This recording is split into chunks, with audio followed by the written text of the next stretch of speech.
It's time for AggroChat, the official podcast of the Tales of the Aggronaut blog and stalwart gaming community, where we talk about stuff and things, and the stuff about the things, and sometimes gaming. I'm Belghast, and let's start the show. Hey folks, it's that time again. Time for another episode of AggroChat. This is episode 506. Tonight I'm joined by Ammo. Hello. Ashgar. Hello. Grace. Happy New Year. Kodra. Happy New Year. Tam. Happy New Year. And Thalen. Hey there. So, it is a new year, and this is the designated show when we were starting our mad tradition of talking about a whole slew of games. And essentially for anyone who's not been in one of these, we each get like 3 picks as a primary pick, and then, in theory, and then for the most part try and cram as many games into our honorable mentions as humanly possible. Once upon a time, there'd be a lot of overlap on this list. Yeah, like we've diversified over time, and as a result, we end up with like these massive long lists of topics that we eventually had to divide up into multiple nights. So tonight we are doing part 1 of our Games of the Year show. Yeah, this is the like 21 games, and we got 36. Look, it's fine. This is the proof that we have a very diverse cast on this show as far as tastes. One of my favorite things, in fact. Which makes it all the more important, like, and special when we actually agree on something.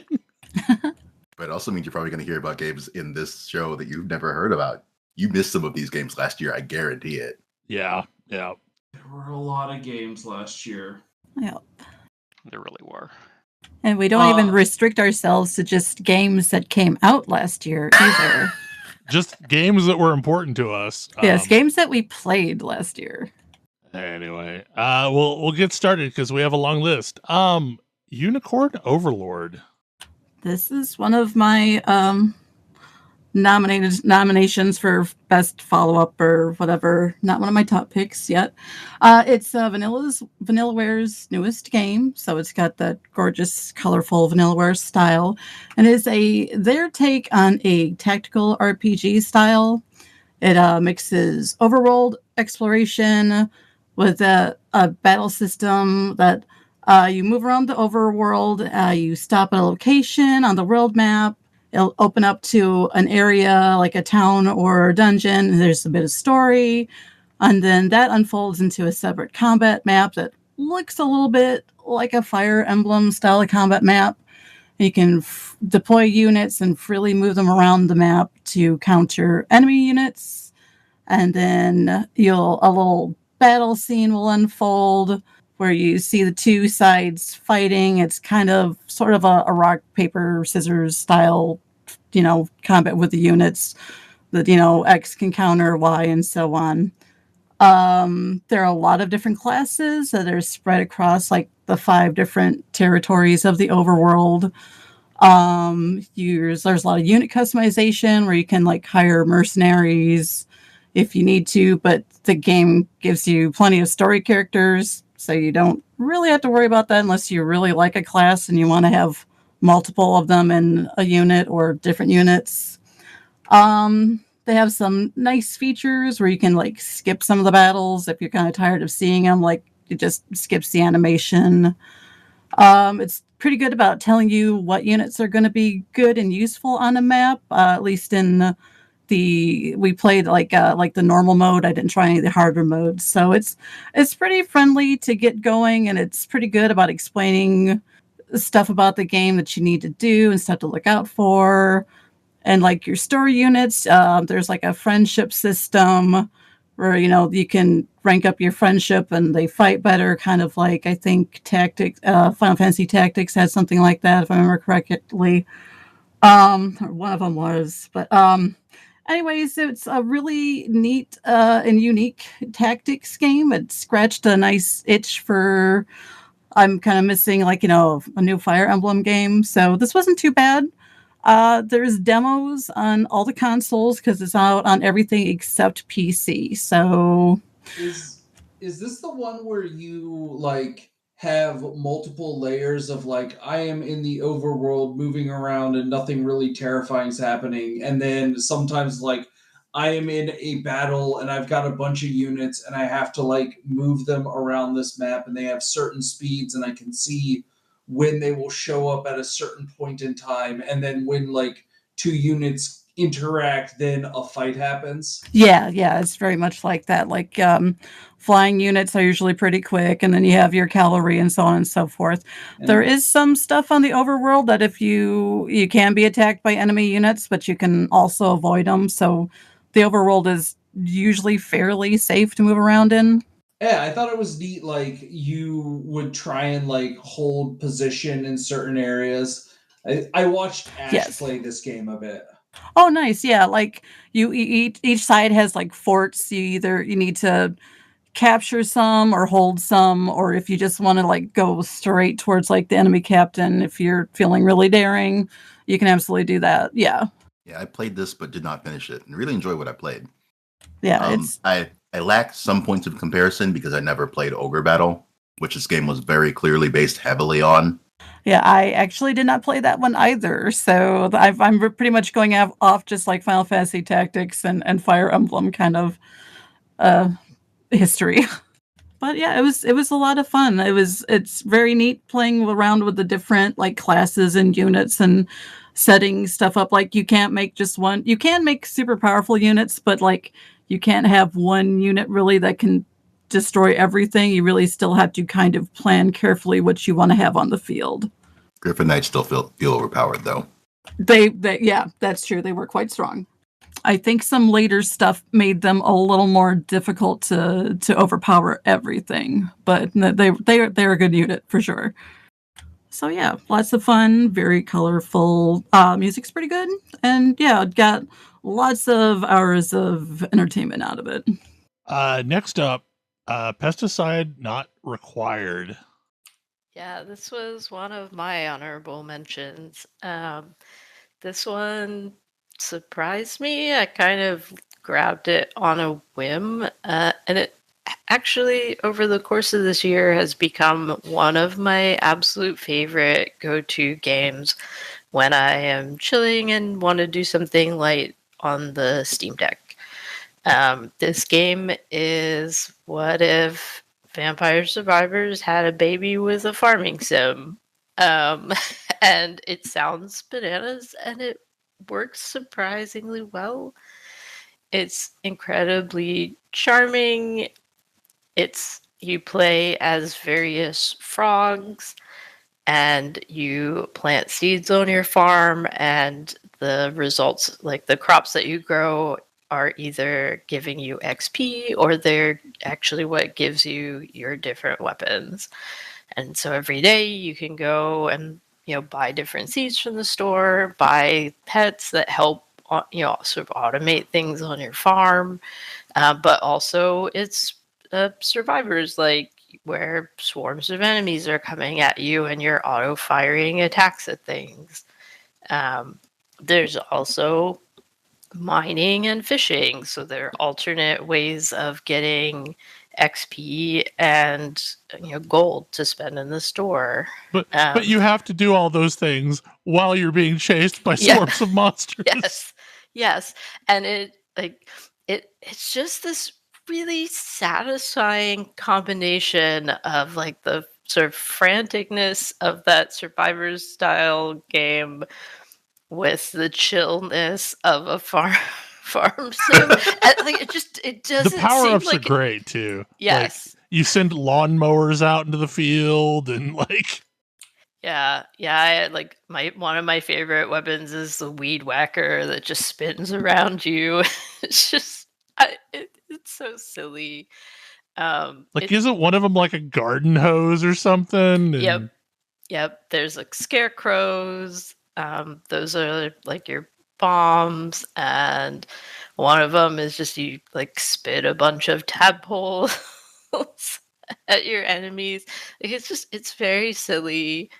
I love the little pets that you can get. They sort of like will automatically water your crops or plant your seeds or collect your loot for you. But there are different cosmetics you can buy in-game currency to change them. So like, I think I have like a hamster and a little hamster ball that runs around and picks up loot for me, and there's like a raccoon that like buffs my crops, and a little axolotl that will water my crops. Like it's so silly. But yeah, it's definitely not as deep and complicated as like Vampire Survivors itself. Like the map is a fixed map, and the gameplay comes from trying to move strategically around that map, dodging and killing enemies while also hitting like your farming plots and mining nodes and fishing nodes. But yeah, it's just really silly fun. Didn't quite make it into full on like game of the year, but it was pretty close. It was surprisingly close for me. Minishoot Adventures. Minishoot Adventures made it into honorable mentions for me. It is one of the few games I actually finished this year. I played a lot of games this year, but didn't finish very many of them. However, this was really fun. This was a twin-stick shooter that uses Zelda-like progression. So it's got like a big open map that you have to get various abilities to better navigate around and open up dungeons and beat bosses in order to get the materials you need to open up the final area and fight the real last boss. And there is also a secret final boss from basically 100%ing the game. Like, not quite, but you definitely need the one every race reward in order to get it. So it had a lot more than I think I expected from the premise. A lot of fun, very polished too for such a simple game.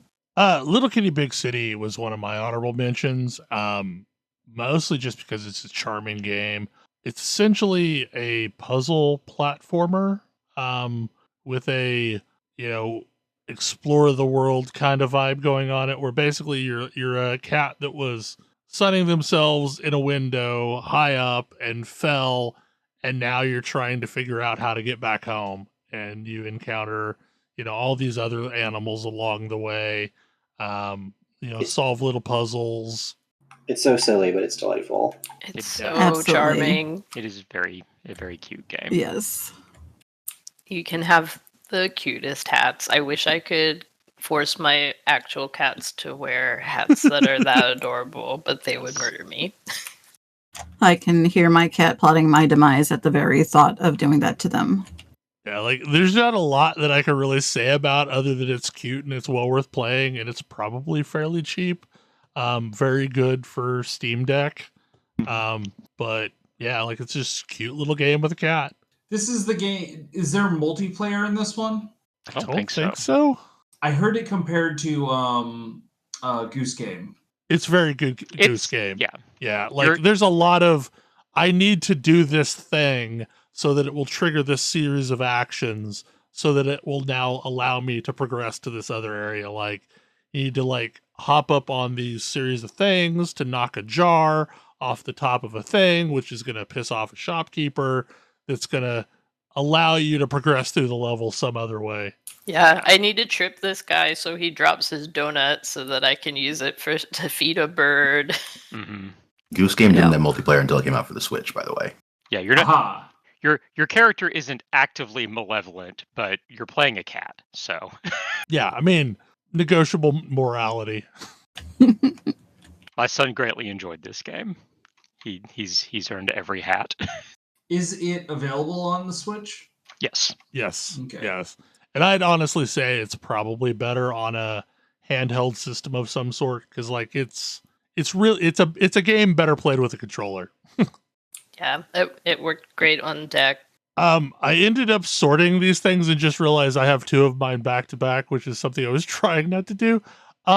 This is kind of like we have some combo categories in this list, and this is a combo category where basically like PC releases of games that were great in other years. So this year I played through the PC versions of Horizon Forbidden West and Final Fantasy XVI and am now playing through slowly Ghost of Tsushima, and like I am very much a mouse and keyboard player, and they're all excellent on mouse and keyboard.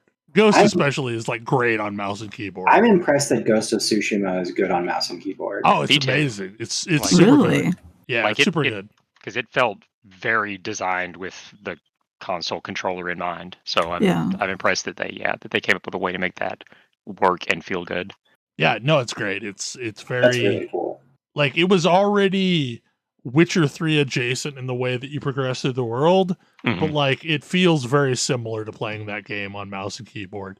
So like that's and same honestly with Final Fantasy 16. I mean, those games are traditionally designed around controllers, and they did really good work on the mouse and keyboard implementation. I wasn't surprised that Horizon Forbidden West felt great, because Horizon Zero Dawn was great with a mouse and keyboard, and aiming the arrows is so much better with a mouse. But yeah, like we had this year where 3 really good ports of console games came to PC, and they were all excellent. I feel like there's a return to good PC ports, and I'm glad to see it. For a while in there, like PC ports were bad. Well, there's been a lot of, I think, decisions where selling stuff on Steam specifically is a good business decision. I wish there was, more parity of releases between console and PC, but at least with the new Monster Hunter game, we're getting it on PC and console at the same time, which is at least a win in that department. Secrets of Grindea, and I think I made a mistake here by having this out by itself. Probably, because this was supposed to go along with the discussion we're going to have on next show. But Grindea did come out of early access this year, and it turns out it's still really good. Managed to play through most of this game. It's also fun in multiplayer. Another thing we got to try this year. But this is a sort of irreverent take on old school SNES era action RPGs that it knows what it's doing. It's actually pretty funny. I think it does a pretty great job of making a modern game that can poke fun at older games without just being like, did you get that reference? Yeah. It reminds me of like Lower Decks, as far as it makes fun of the source material, but it loves the source material.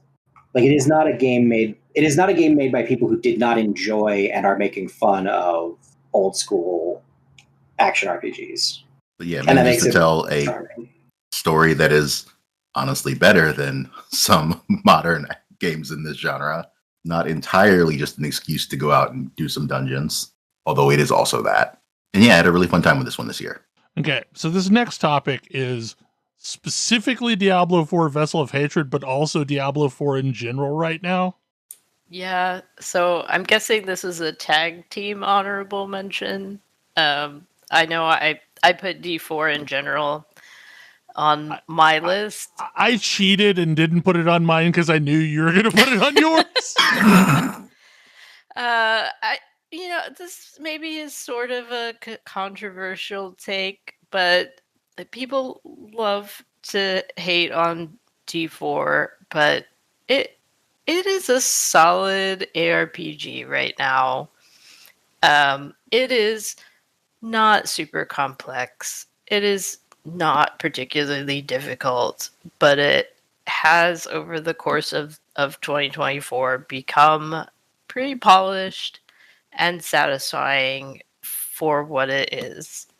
It doesn't have the long tail end game that's going to keep you playing for forever, but while it lasts, it's really solid and really fun. And honestly, I've been playing a lot of PoE 2 and kind of missing just the mindless chill of D4. It's just so much less stressful, and that's not everybody's thing. It's definitely way less challenging than some other alternatives, and I certainly like some other ARPGs much better. This wasn't ever going to make an actual Game of the Year nomination for me, but I got so much enjoyment out of it. Playing together, grouping up was just really easy and fun and seamless. And it finally, I think, made me a convert. And I am no longer mourning D3. It's again, some people really hate this, but it has become a bit of a successor to D3, and for me, that's a plus. It feels like it got there, or at least it sounds like it got there. Yeah, it took a while. Like Diablo 3 was a really fun weekend, and this is kind of a fun couple weeks. Like there's not a lot there, but it's fun while it lasts. Yeah. I think it's okay. I mean, and it's okay to have a game that's like fun for a couple of weeks and then you're done with it and happy that you had the experience. Like, yeah, not every game needs to be a forever game. Yep. And for something that has seasonal play, you're going to keep coming back to. And the other thing is, like, this is a game that I can point people to, like, hey, you haven't played an ARPG in several years, but you want to get back into them. This is a really low effort entry point. It's polished. It looks good. It makes sense. It's not overly complicated. You can jump in and start playing with your friends really easily.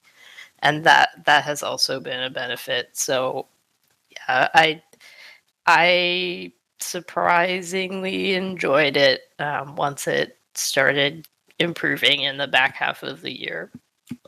And yeah, I don't know if you want to talk specifically about Vessel of Hatred. Again, pros and cons, but yeah, I think Vessel of Hatred, the campaign, wasn't the best thing in the world, but the Spiritborn that they added in was really fun.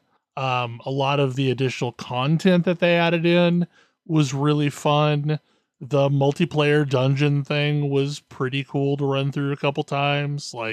It definitely expanded out what you could do, and a lot of the older content now feels like a vestigial limb that no longer makes sense, but because really Nightmare Dungeons don't really have a point anymore. There's some other, like the world boss and the legions in the world don't really feel like they have a lot of a point anymore, but there's enough content there that's fun to get you through the progression all the way to 100 and gearing, and the entire gearing process feels so much smoother than it used to be. So yeah, it is a vastly different experience than it was at, when it came out. It's really cool to hear y'all talk about that, because I have avoided picking it up because I was like, it sounded like a hot mess. It was for a while. There's been a lot of games that took a year or two to get their shit together and then finally got it together, and it may not be the best thing in the world, but it's it's a pretty competent option, so it's worth playing for certain. Is it feel less of a slog than PoE 2 currently does? Oh, by large measures, yes. Okay. It would almost have to. I mean, one of the biggest things that I remember hearing was that it was a slog. It was. And launch, it was miserable. And they've gone through and eased all of those issues, really. It is very easy to get to 100. That's kind of when the proper end game begins now, rather than there being a stopping off point before you get there and you basically have to gear 3 separate times. No, it's you kind of rush your way to the end game, and it's a pretty easy lift to get there, and then it's also pretty fast to gear out, and then it's just perfecting that gear after that point. Yeah. You still have to find the stupid altars of Lilith, but you only ever have to do that the once. And the in-game version, or the expansion version of that, really doesn't matter. So. No, it's not that useful. It doesn't matter much. I just took my time and did it eventually because I couldn't leave it undone. They were so bugged out when I was trying to do it that I never went back and did them. Okay, Ash, I'm going to let you say the full name of this, but Beatmania. Beatmania 2DX Infinitas. So yeah, Beatmania. This is the PC version that is a subscription game from Konami. They launched it basically during the pandemic, and it is a way to play Beatmania not in an arcade. I definitely got into Konami rhythm games in general again this year, like in a big way. I was into DDR in high school and kind of ignored them after that. So this has been really nice to be able to just play whenever I want without having to drive to an arcade. Even though there's an arcade pretty close here, that's not true for everyone. So it's really great that this option exists, and I wanted to acknowledge that. I guess it's probably worth explaining what Beatmania is. It is a scrolling 2D rhythm game. I want to say like Osamania or what is it, DJ Max or Easy 2 On. Never mind that all of those are pretty much directly copying Beatmania.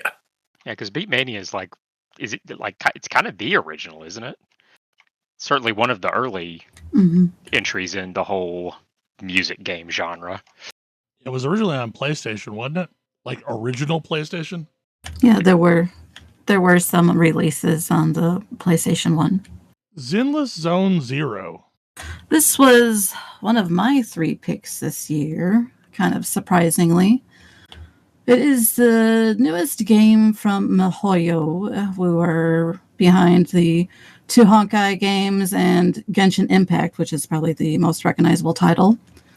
This one is an action-focused game. I didn't get to play any of the betas, and I watched some videos. I wasn't sure how much I would like it, but I decided to try it because I like Genshin and I like Star Rail. And I was pleasantly surprised by the how much I did end up enjoying the gameplay, and just the general aesthetic of the game and the world was interesting. Like the non-combat portion of the game, I wasn't sure if there would be much, and they actually kind of do a nice job of kind of like filling out the world with a bunch of NPCs that go about their day-to-day life, and you get to do side quests with them and stuff. But of course, the important part of the game is the combat. It's not super difficult. There's not a lot of buttons involved, but the complexity comes with understanding the different characters' abilities and setting up teams for different fights to take the best advantage of what the characters can do in a situation. And just in general, like, it feels really cool to play for like some nice flashy combat. And it just can feel really snappy and satisfying when things are going well. And there's an interesting variety of enemies to fight, from just like normal, like human-like enemies to giant construction robots that are like taking up a good chunk of the screen, and you're here punching and kicking it, which is pretty amusing. They've made a lot of quality of life improvements to the game already, just based on feedback from the players. So they are definitely interested in improving the game and making it more enjoyable.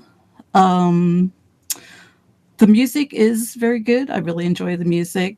They could borrow from Star Rail's character diversity a little more, though. Right now, the different characters that you can play might be a little bit heavy in the waifu area, but if you just want to play it for the combat and so on, it's pretty fun to play and just kick back and do a couple battles. And if you just want to go in and do your dailies really quick and earn your stuff, that can go by really quick too. They actually just in patch 1.4 here completed the chapter 1 part of the storyline. So for a MiHoYo game, that's actually pretty quick for them. So it's probably a good time to hop in and check it out and see if it's fun for you. I never gave this one a shot, but I have a friend that's super into it. So like I assumed it was really fun. Yeah. I was, like I said, I wasn't sure how much I was going to like it. And I'm like, oh, this is actually a lot of fun. I really, it's probably my favorite of the big 3 Hoyo games right now. And it's It's got, the story has some kind of interesting lore stuff that obviously they haven't brought out yet, and a lot of the first chapter has been built up, and it's not like super deep stuff, and there's, the kind of anime tropey bits, but it also allows itself to be pretty silly. Like there's some actually kind of fun writing here and there, and with the agent stories and stuff. So I was surprised by that, and I kind of enjoyed the silly. They do a good job with the silly. I'm glad to hear that. Some of the silly stuff was one of the things I liked about Star Rail. Yeah.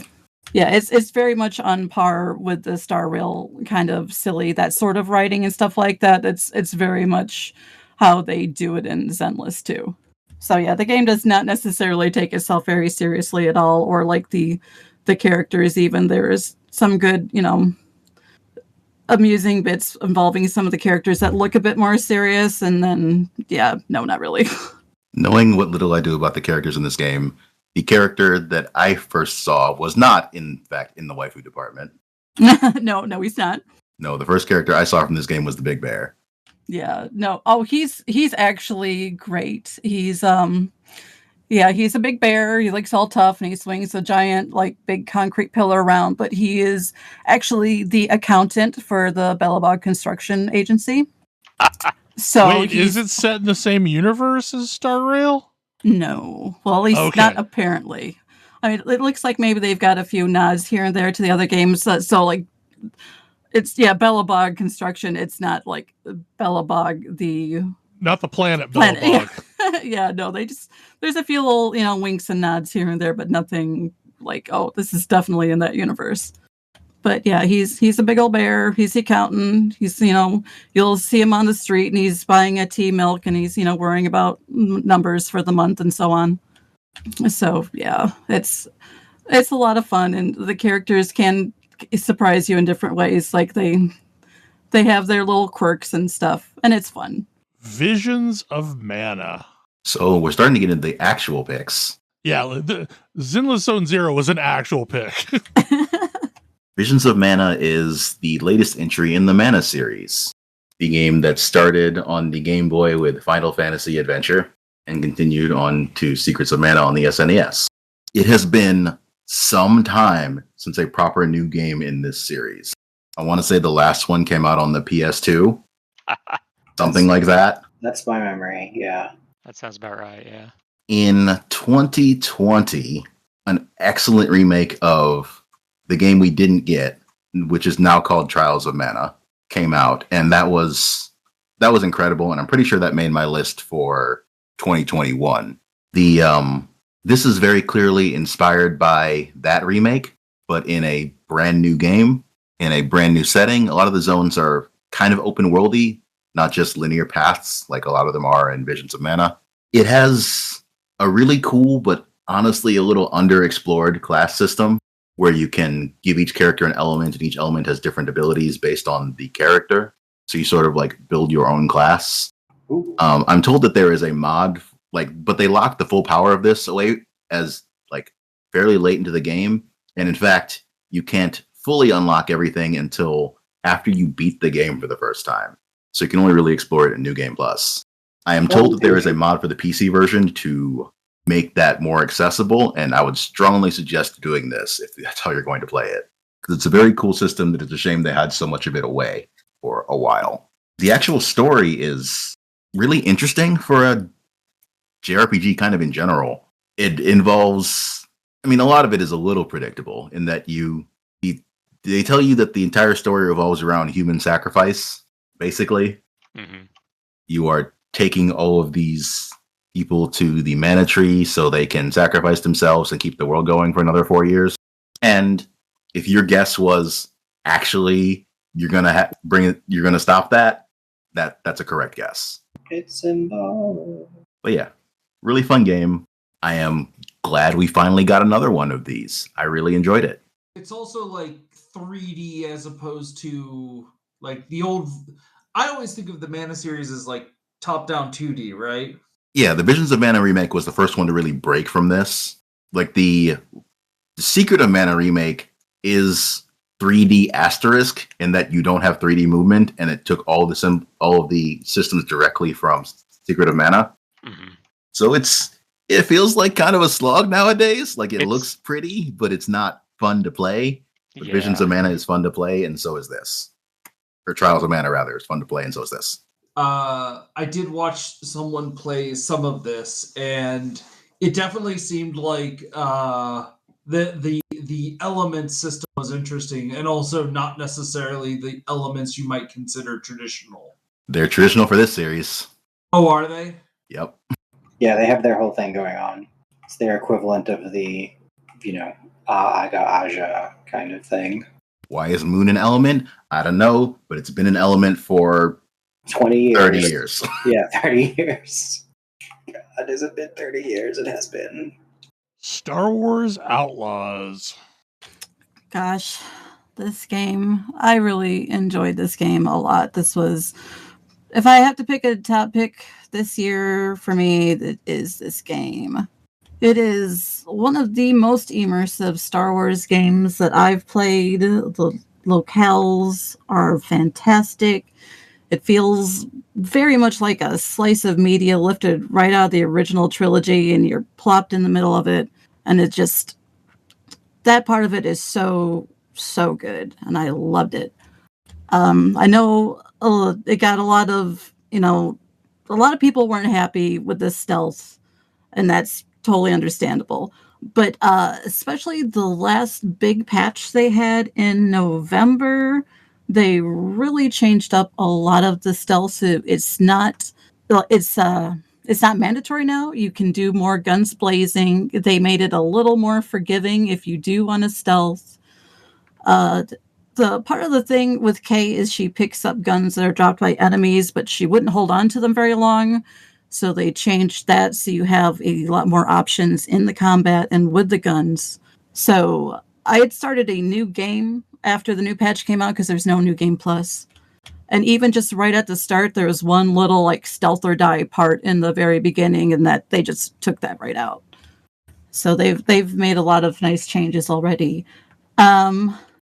As far as playing through the game and you get some fun upgrades. So stealthing and combat does change up and get a little bit easier as you go. The Nyx system, Nyx being the cute little adorable critter that I love him. He's precious. He gets some fun skills. Like at the start of the game, he can just steal stuff off enemies, and that's how you can get like some of your back to vials or grenades, and he'll bring them over to Kay and you can use them. Later on in the game, you can get upgrades where like he can detonate grenades while they're still attached to stormtroopers and stuff like that. It's a lot of fun. It's really great. The general focus of the game, of course, is Kay. She's pretty fun. I think she's a great character. She's got some entertaining dialogue, and she's very much a smuggler character. And she just wants to get her big score and settle down happily with Nyx and not have to live in the seedy underworld life. So the main part of the story is she's asked to perform as part of a crew for a big heist. So part of the game is assembling your crew for the heist. The crew being some very unique and fun characters, most of them aliens, so that's pretty entertaining. Is it a one last score game? Because I love that trope. She very much wants it to be. This is supposed to be the biggest score in the Outer Rim. So yes, it is very much that, and the heist itself it's pretty fun. I think they did a good job with balancing the combat and everything going on, and I was pretty satisfied with how the heist part went down, and how, of course, things happen. It doesn't go quite how it's planned, of course. So of course, right. But just exploring the different planets is great. There's just a lot of side stuff to do. You can just get into all kinds of trouble, and there are different criminal syndicates that you can rank up with or try to turn them against each other a little bit. And it's just, like I said, it's got a really wonderful Star Wars feel. without being focused on like the force. It's very much like this is like your smuggler kind of seedy character sort of game. This is your non-force user game. And I felt like they did a great job with it. Like I said, I like Kay. I think she's fun. Some of the other characters are the rest of the crew, they're pretty great. ND5 is your commando droid friend, and he's pretty hilarious sometimes. Nyx is adorable and must be protected at all costs.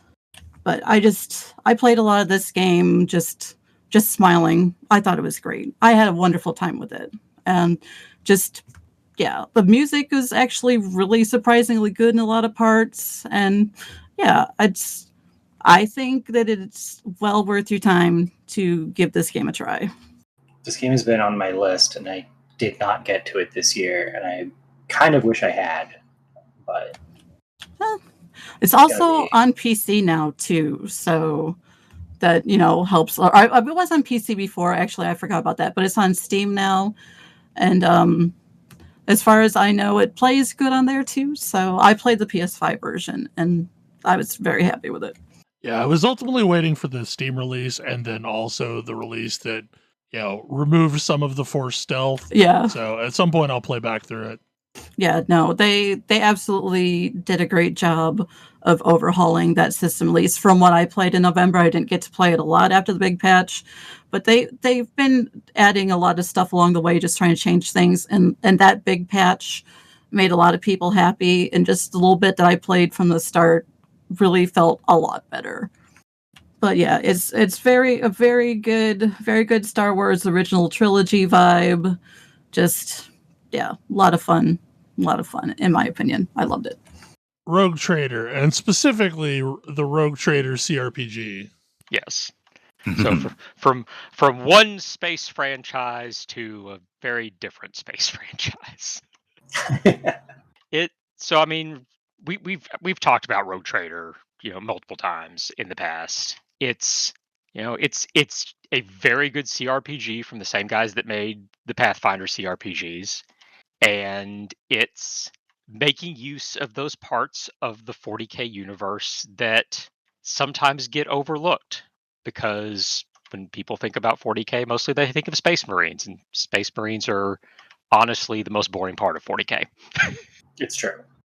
And so here's a game where they actually they take advantage of a lot of the elements of the 40K universe that make it interesting, and look at the repercussions of some of the universe, and are able to do this by having by letting you play a character who is basically one of the very few people in the 40K universe that can just do whatever the hell they want.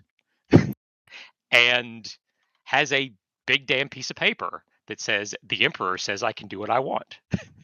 And this gives you the opportunity to, you can be a good follower of the Empire, or you can, be a heretic, or you can just, do your own thing and maybe try and make life a little bit better for people. And that's nice.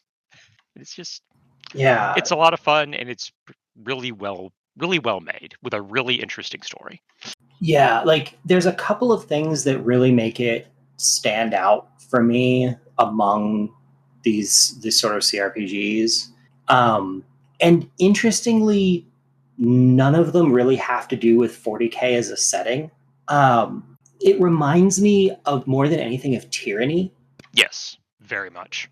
And because of that, I really, really enjoyed two things I really, really enjoyed about it. I loved that it let me feel like my decisions to do right by people had weight.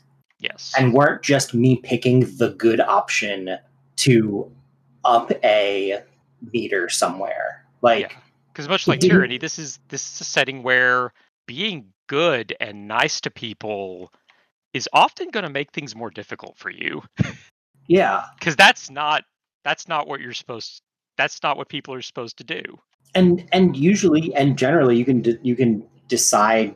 It's going to make it difficult with whom, and you can decide, well, I don't actually care about that person. And in fact, I have a piece of paper saying I don't have to care about that person. Which is the other thing, is a lot of these games, even like Kingmaker, is you kind of start out as a nobody, and by the time you are a like significant force in the world, you're like narratively speaking, you're pretty close, you're pretty far into the game, and you're pretty locked on a story path. Mm-hmm.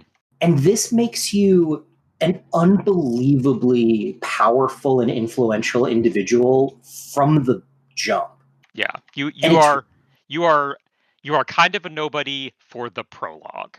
Yeah, And by the end of the prologue, you are now a person who you answer only to the Emperor, and the Emperor is busy being dead. So That sounds like heresy.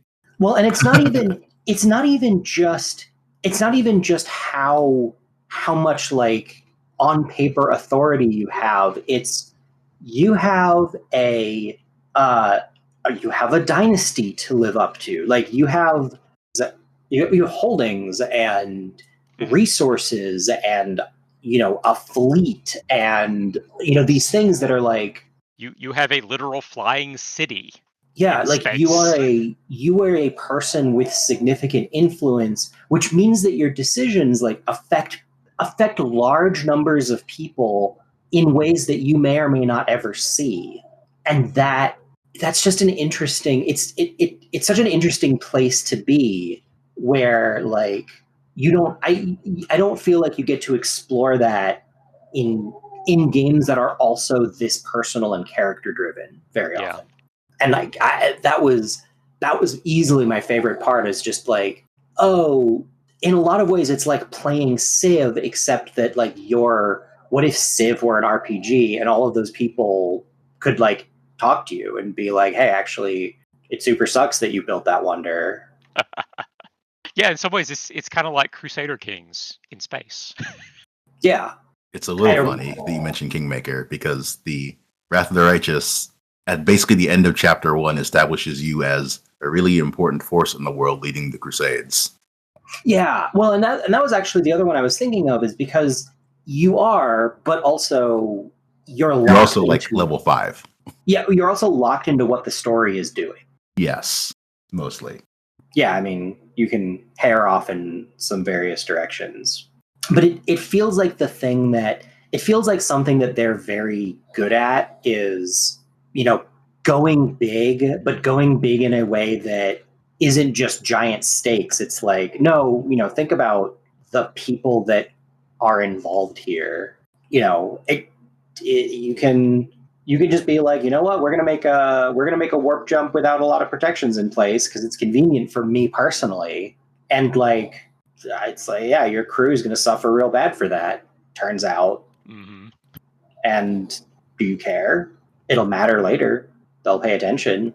That they have. I have a distinct memory of an event that I really enjoyed, where it was like, hey, so some of the lower decks, like peasantry, basically turned in some cultists because they like that you're doing a good job. You're doing a good enough job at making their lives happy that the cult had nowhere to land. Mm-hmm. There was no dissent for them to latch onto, so they got turned in immediately. And it's like, oh, wow, that could have been a huge problem for me to deal with later. But by being a decent person, it was not. That feels great. Indiana Jones and the Great Circle. Oh my god. Late ad, and it bumped Final Fantasy VII off of my list. And I guess anybody who's been listening to the show knows what a big deal that is. I wasn't like the biggest fan of Indiana Jones. Indiana Jones was fine, but I don't have like a particular memory or love for it. And I've since gone back and watched all the movies because I'm like, oh wait, this is super cool. And I get Indiana Jones now in a way that I didn't before. This is super fun. Mm-hmm.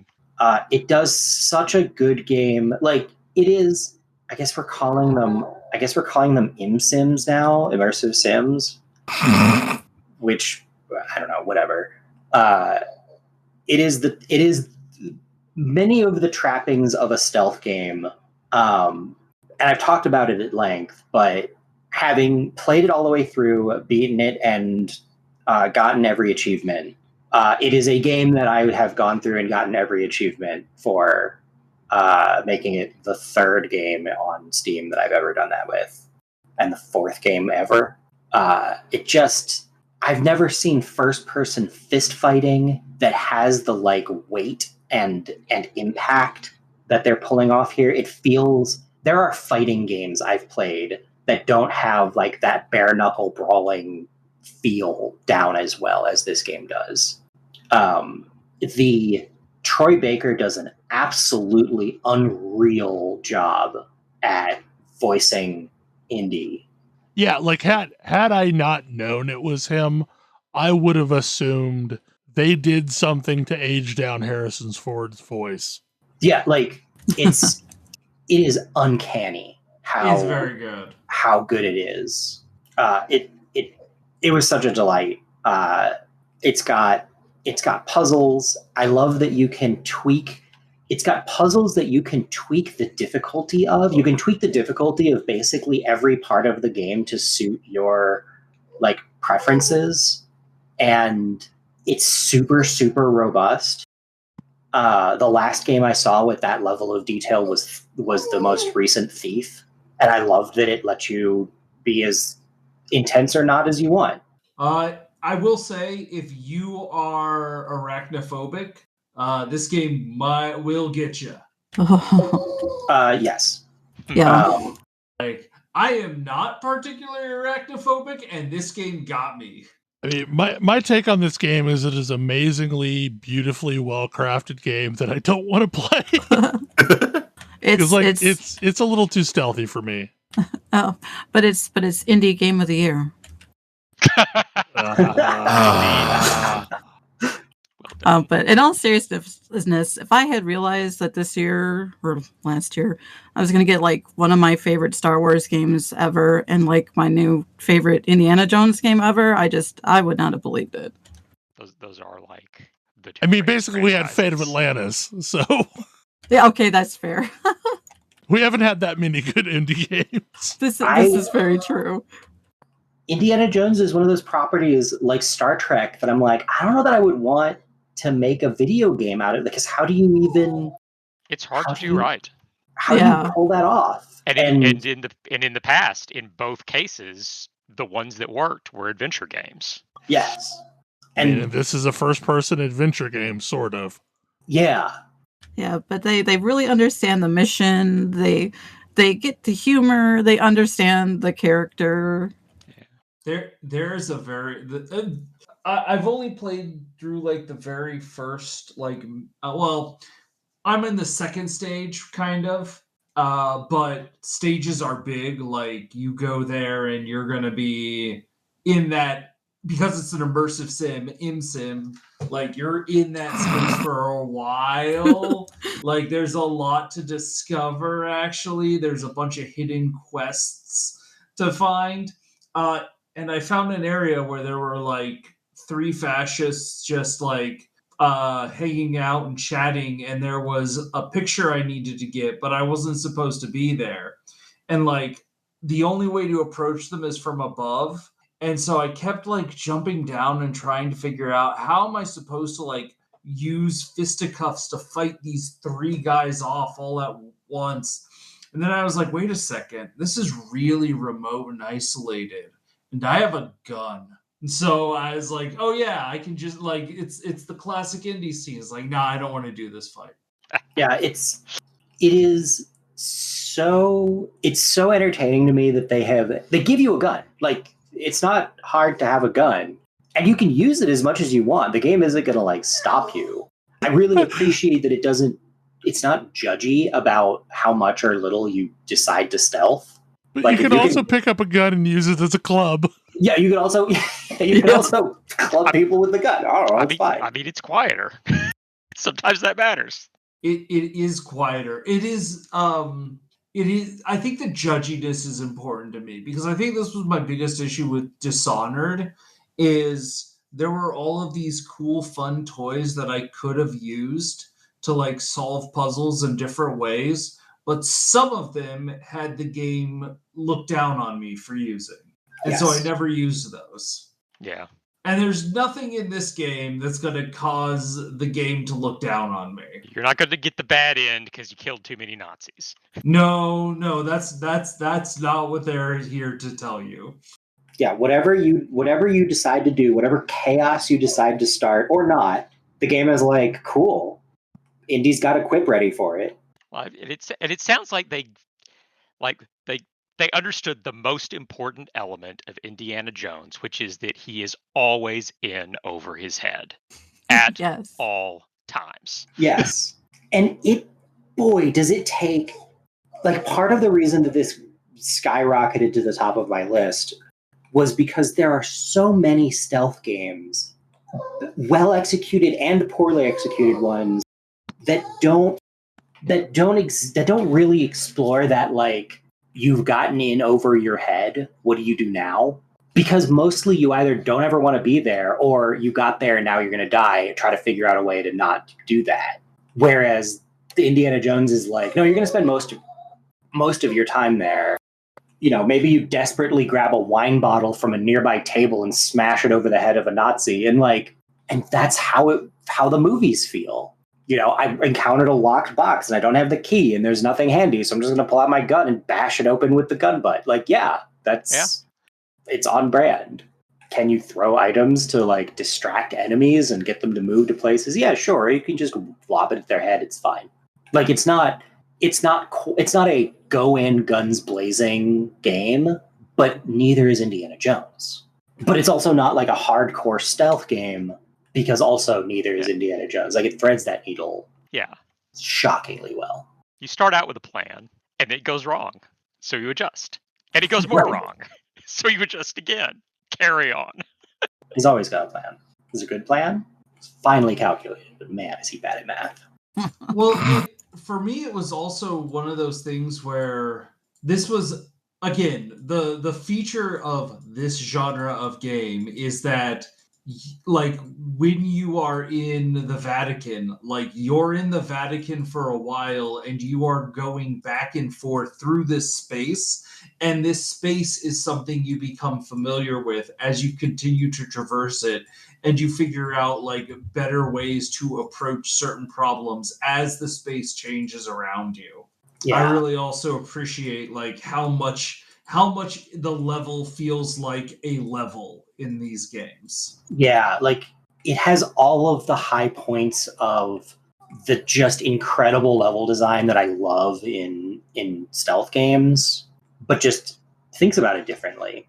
The last game that I feel like really did something this, different and novel with the concept was Hitman.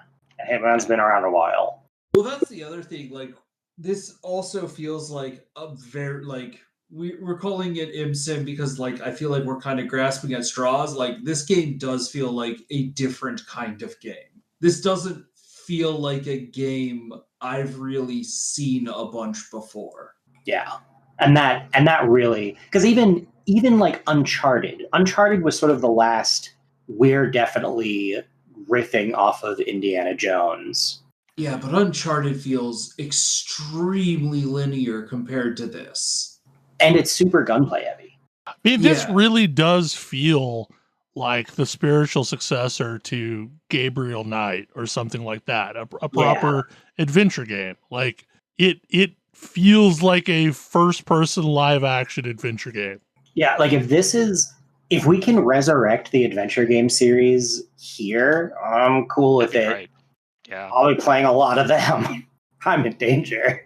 And maybe it's finally time for the Full Throttle sequel to happen. Right? I would play it.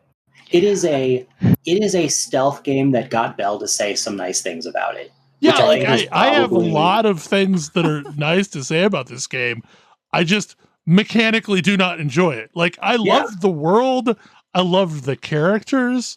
Like, the world itself is a character. I don't like sneaking about.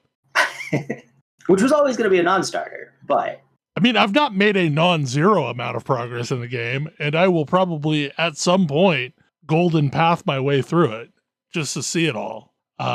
Like it starts off in a really good place by basically replaying one of the most like pivotal action sequences of 80s good. films. It's like, you don't, it doesn't take very long for you to be like, oh, okay, I see what they're doing here. I've seen this before. I recognize the character. Like I recognize the character actors. Like, oh, that's what we're doing here. Okay, sweet. I mean, they've gotten really good at recreating faces in games like this now. They really got the subtle expressions and stuff down. That's very impressive. They have a lot of beleaguered expression. Yes. I hear they're already booked for a sequel, and I'm so hyped. That's fantastic. I'm so glad to see Machine Games like knocking out of the park. Like the Wolfenstein games were amazing. Like they definitely have the technical prowess to like carry off any IP at this point, I think. And I was really impressed, and I was really impressed at their restraint too. Because like the Wolfenstein games are bloody. And this was like, it's like PG rated. Yes. They toned it way down. They were like, yeah, no, that wouldn't make sense here. They are absolutely dead set on finding all of your favorite properties involving doing harm to Nazis and turning them into video games. And frankly, I'm here for it. Yep. What's the word now? I'm on board. We need Machine Games Hellboy. That might get me to like Hellboy. Legend of Zelda: Echoes of Wisdom. So this is my game of the year.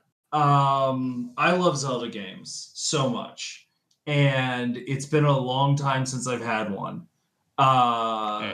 Because I never felt like Breath of the Wild and I didn't even play it, so I can't really say this, but Breath of the Wild did not feel properly like a Zelda game to me. Yeah.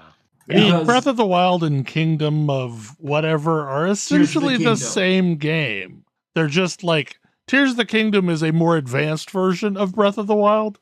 Yeah, and one of the things that is like important is like you're going through sort of a very constrained world at the start, but then you're like, as you are progressing, you are expanding your world. And while that is definitely technically true of Breath of the Wild in that like you start off on a starter island, you get all of the abilities you'll ever have on the starter island, and then everything else is just like disposable gear that you're going to pick up.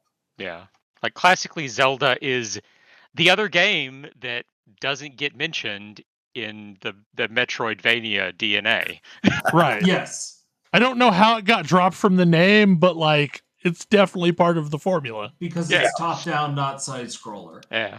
Like because when you say Metroidvania, people assume you mean a platformer. Yes, yeah, exactly. It's for the same reason that we don't say isometric. No, we're not going to go down that rabbit hole tonight.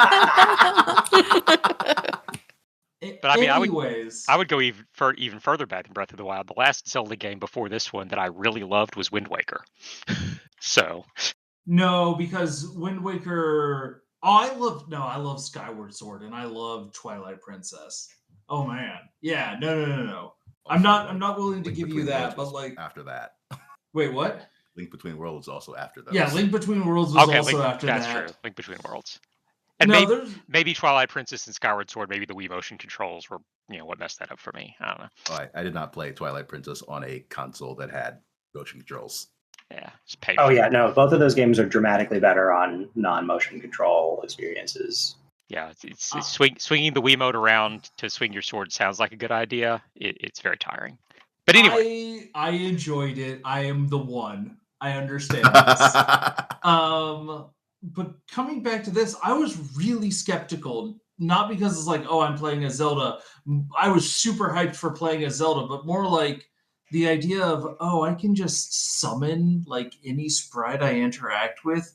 Isn't that going to like just break the game in half? Like it feels, and I guess I should have given them credit because, of course, they come up with this incredibly creative way of adding a constraint, which is that every sprite has a value and you have a limit to how many sprites you can have available to you at any given time. Yeah. And so as you are getting these different sprites, you're like, okay, what is the sequence that I can like summon these sprites so that I can solve these puzzles? And it was like, no, this puzzle solving, this like looking through my toolkit and trying to figure out what am I going to use to get across this thing. That's the Zelda I've been craving. Yeah. And oh my goodness, playing this game was so much fun. It's so good. Like I haven't played as much of it because it is a game I'm playing with my daughter, and her, attention span is not quite long enough yet to get like gone through the game, but it's just a delight. Like I did not think I was going to get this game, and I did, and I'm so thrilled. This was one of my runners up. Yeah. The other thing I really appreciated about this game is like getting to see Link from the other point of view of Link, because in a lot of games, like you are Link and Zelda is this character that you are trying to like rescue, and so like you're learning all of this lore about Zelda the character. And in this game, all of those roles are reversed. You're playing as Zelda, and Link is trapped, and you're going around and like hearing from all of the villagers about how terribly worried they are about this swordsman in green who's helped all of them out so much, and like how like his backstory is tragic, and like he got trapped in the void and came back without the ability to speak, and just really fun storytelling, seeing like Link being put into this other role that he's not used to. Well, and also because Zelda is usually like even as far back as Link to the Past, Zelda has been like you've been rescuing her, but she's always been like mysteriously competent at something that is just like orthogonal to what you're doing. And that's still true here. It's just relevant because you're playing as Zelda. I mentioned earlier when this game was revealed that I find the summoner moveset really interesting because she's had sort of variations on it before, but mostly in the Warriors games. Like she doesn't swing a sword to hit people. She summons a giant rock and bashes you over the head with it. Or in this case, an urchin. Yes. That is my default sword swing before I get much better options. Surround the enemy with urchins and let them poke themselves to death on it. That was the other thing that I thought they did really, really well, actually, is this game, more than any other, really lets you learn about like the mob AIs, because now it's not just that you have to care about how they're reacting to you. You have to care about how they will react to each other as you are trying to figure out, hey, which mobs are going to be good in this? Like, which mobs have more wind up before they start attacking? Which mobs are more aggressive? And which, like, this is why one of the better mobs you get early on is just a little roly armadillo that exits your wand already rolling at your enemy. Yeah. It's an absolutely incredible game for feeling bad about ever dying to a Zelda enemy. I guess that's a way to look at it. Because you're like, oh man, I can summon all of these things. They're so powerful. It's crazy strong. And you're like, oh wait, these things are really dumb. I have died so many times to these things. Oh man, eventually you can get a summon of a Lionel, and I do not feel sorry about ever dying to a Lionel. It's mostly Keeses. I mostly feel stupid about dying to Keeses. Look, moving randomly is hard to use, but also it's hard to avoid. Peglin. So there's a theme this year. This is one of my games of the year. Notably, it was one of my games of the year previously, but it's officially released this year. And it Significantly is updated. it's hugely updated. It's a, I would say, not completely different, but completely overhauled game from where it was last year, and is even better. This is my go-to game when I don't know what I feel like playing, because I know I will have a good time. There's just something so satisfying about watching the little pachinko ball drop down and then attack an enemy.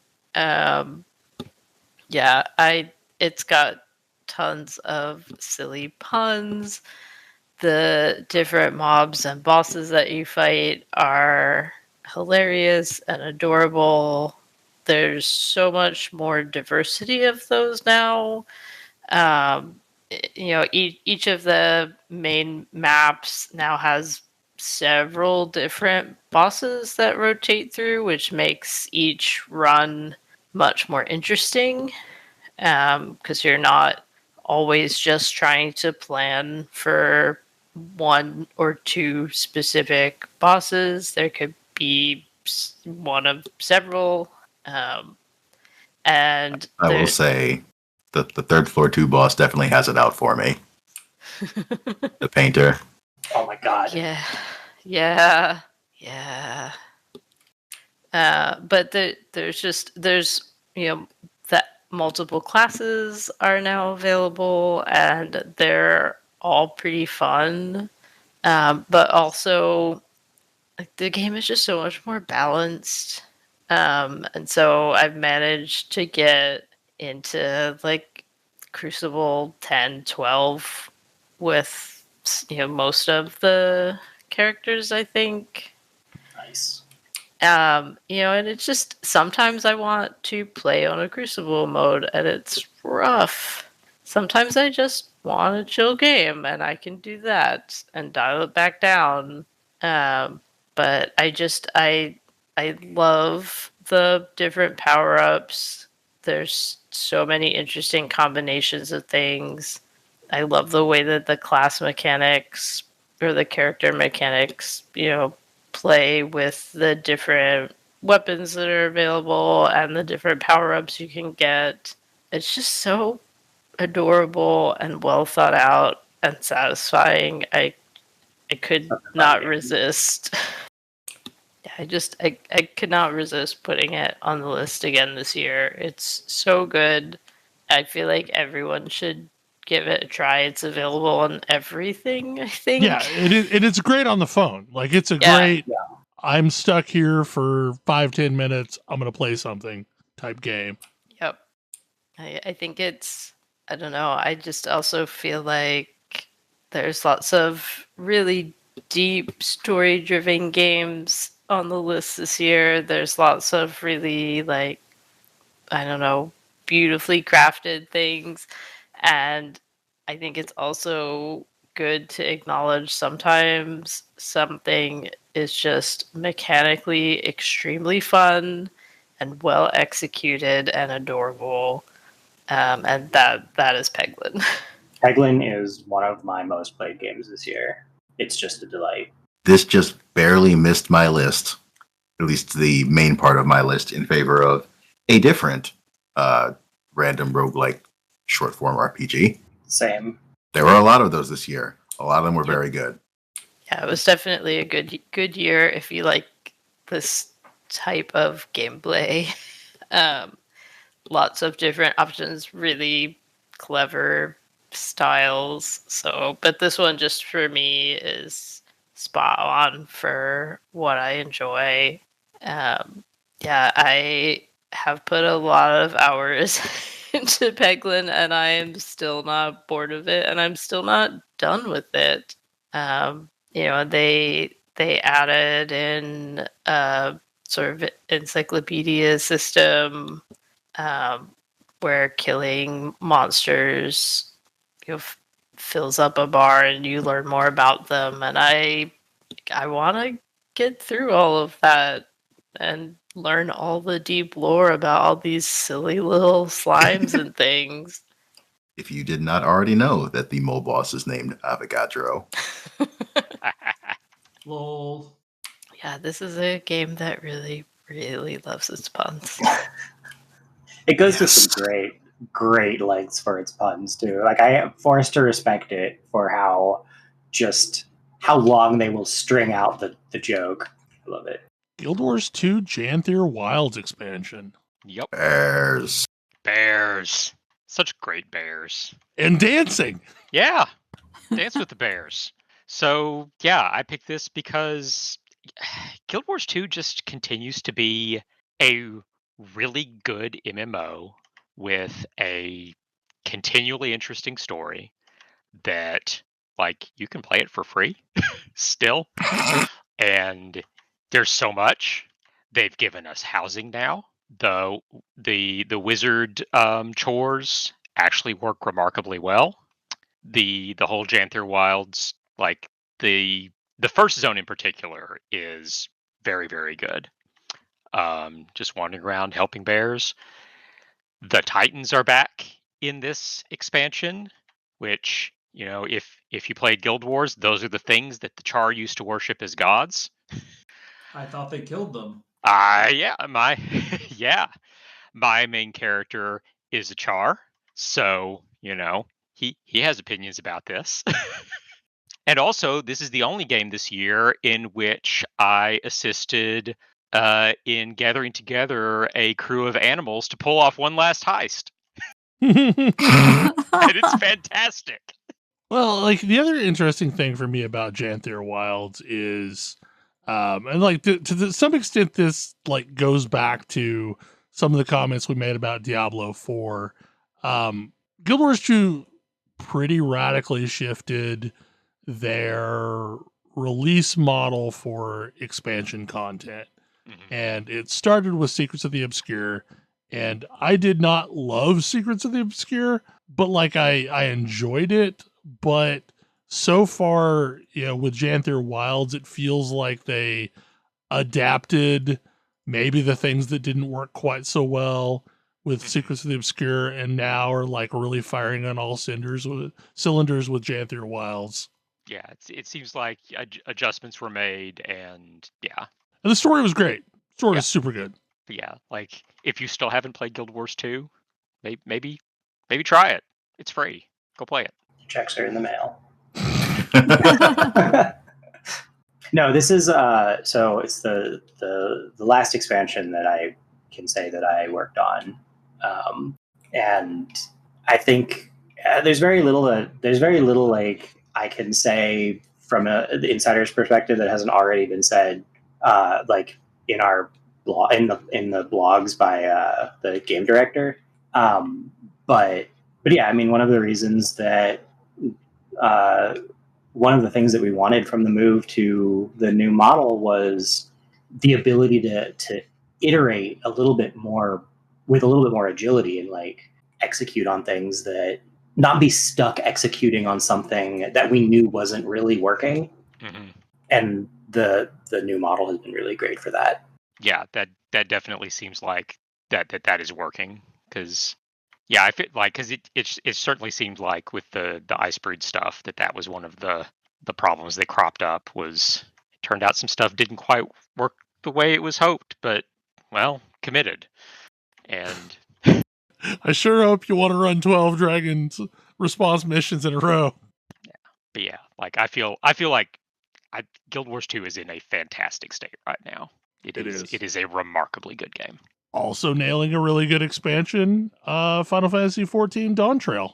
Yep, I put this one down too. Apparently this was a year for MMOs for me. I think that was the main thing I did in the first half of the year, was play MMOs. But I really enjoyed the Dawntrail expansion. I enjoyed the characters. I enjoyed the setting. Like, the zones were cool, the story is cool. I liked having something that just seemed like much lower stakes for the first part of it, and then ramped up into, bigger stakes as we went on. And then capping that off with pro wrestling is great. Yeah. So Yeah. good. Wonderful. Like, I basically permanently have my orchestrion playing the Not Texas theme song in my house because like there were so many great elements to this expansion. Yeah, I'm really glad that I could trust that you you would put this on the list because it was close for me. Same. It's just so There were much fun. too many games this year. And that's a reoccurring theme where, like, if we know someone else is going to put it on there, we just won't waste our pick. Yeah. There's a reason there's so many games we on got the list. 36 games. And and also when Wicked came along and everybody started talking about how awesome Jonathan Bailey is, I was like, I could be like, yeah, he's a great cat boy. Yep. We already knew he was great, and he's a great cat boy. We've known how wonderful he is for years. Yep. Yeah, Dawntrail was really fun. I am very excited to see where they're going to go with it, with what they've established so far. Yeah, there's a lot of really interesting plot threads that to be followed up on. I'm definitely looking forward to it. Yeah, I've not really done any of the post-patch content, but at some point I need to pop in and do that. Yeah, I do need to get caught up on the very latest bit of story because I haven't done the stuff that was released most recently. I also need to log in for the New Year's event. Yes. You're a snake. They have a minion. Yay. Mm-hmm. Dragon Age Veilguard. This is probably my game of the year. I really liked this game. I thought it was one of the best Dragon Age titles out there.